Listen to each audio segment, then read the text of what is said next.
Have you ever been absolutely certain about a memory, so sure of its details, only to find out sometimes much later that you're completely wrong? That the memory you held so dear, so vividly, simply didn't happen the way you thought it did?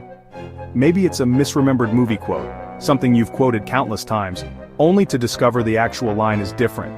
Or perhaps it's a logo, a familiar brand symbol that you recall with a specific design, only to find that it has always been different, or even a significant historical event, something you learned in school, read in books, and always believed to be true in a certain way. And here's the kicker.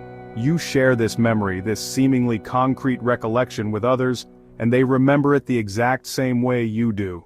They confirm your version of events, solidifying your belief in its accuracy.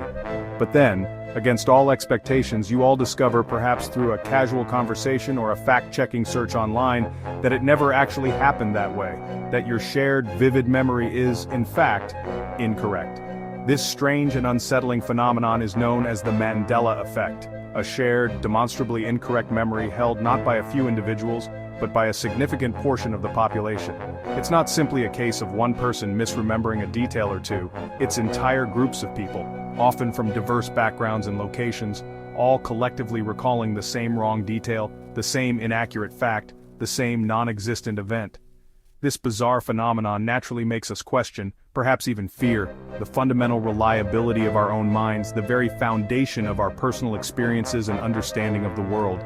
If our memories, the cornerstones of our identities, can be so easily and widely mistaken, what else can we trust? What other seemingly solid truths might be built on shaky ground? As we delve deeper and explore this fascinating subject, we'll look at some of the most famous and widely recognized examples, including a quote from a galaxy far, far away, the appearance of a beloved board game icon, and a lyric from a legendary rock anthem that many swear they remember differently. So get ready to question everything. Question what you think you know, because the Mandela effect is not just a collection of strange anecdotes, it's a journey into the deepest, most perplexing mysteries of human memory and the very nature of reality itself. The Mandela effect is named after Nelson Mandela because many people vividly remember him dying in prison in the 1980s. They recall news reports, funerals, and public mourning, memories that never happened. In reality, Mandela was released in 1990, became South Africa's president, and died in 2013. So why do so many remember a different story? Perhaps constant news coverage and fears for his life led our minds to create a false ending. This case shows how our brains can rewrite history, especially when emotions run high. If we can misremember Mandela's fate, what else might we be getting wrong? Let's visit the world of cinema, specifically Star Wars: The Empire Strikes Back. Most people remember Darth Vader saying, "Luke, I am your father."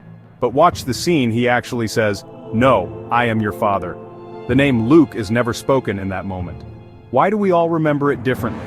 Our brains add Luke for clarity and drama, and pop culture parodies reinforce the error. Memory isn't a perfect recording, it's a reconstruction, shaped by repetition and storytelling.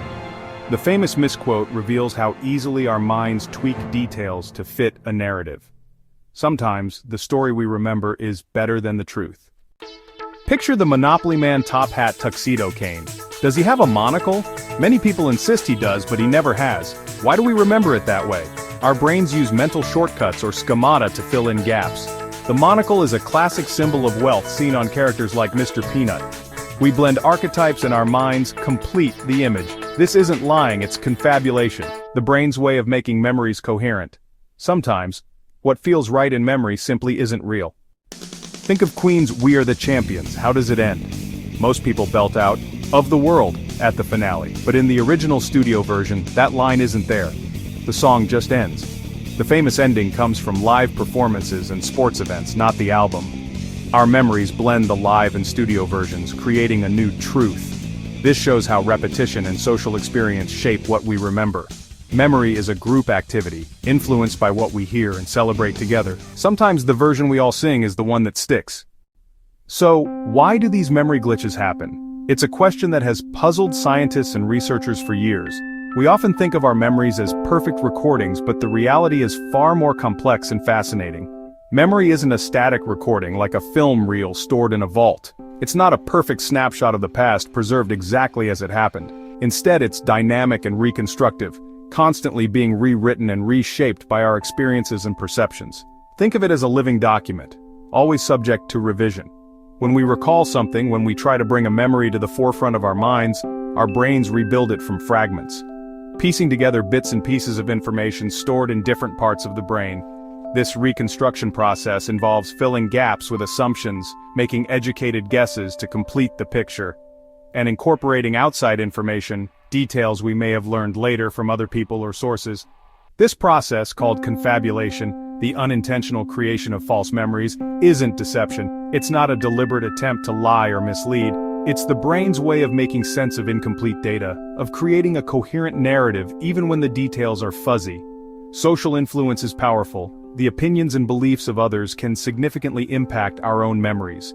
If enough people repeat a false memory, if a shared misunderstanding gains traction within a group, it spreads and solidifies, becoming a collective truth even if it's factually incorrect. The internet amplifies this effect, creating echo chambers where misinformation can thrive, turning small errors into widespread beliefs, transforming minor inaccuracies into global phenomena. Suggestion also plays a role. The way questions are phrased or the subtle cues we receive can influence our recollections. When someone asks about the Monopoly man's monocle even though he never had one, the idea takes root, planting a false image in our minds. Our brains use familiar patterns to answer, relying on existing knowledge and expectations to fill in the blanks.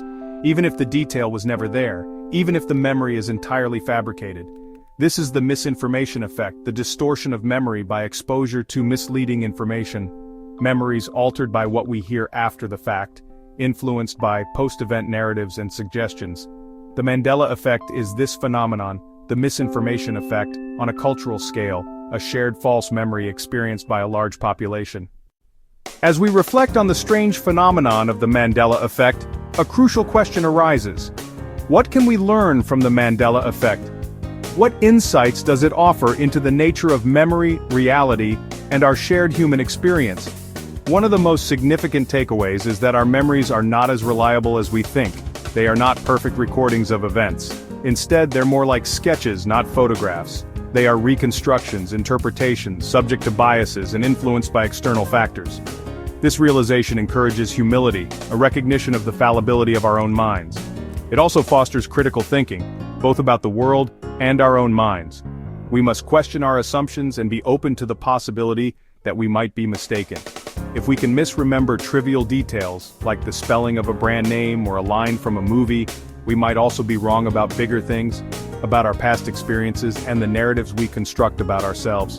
The Mandela effect highlights the power of shared culture in shaping memory. Collective experiences, media portrayals, and cultural narratives can all influence how we remember events. Our minds are not isolated, they're woven into a social fabric. We are constantly influenced by the memories and beliefs of those around us. Ultimately, these glitches reveal the beauty and mystery of the human brain, a storyteller constantly constructing and revising narratives, not just a recorder.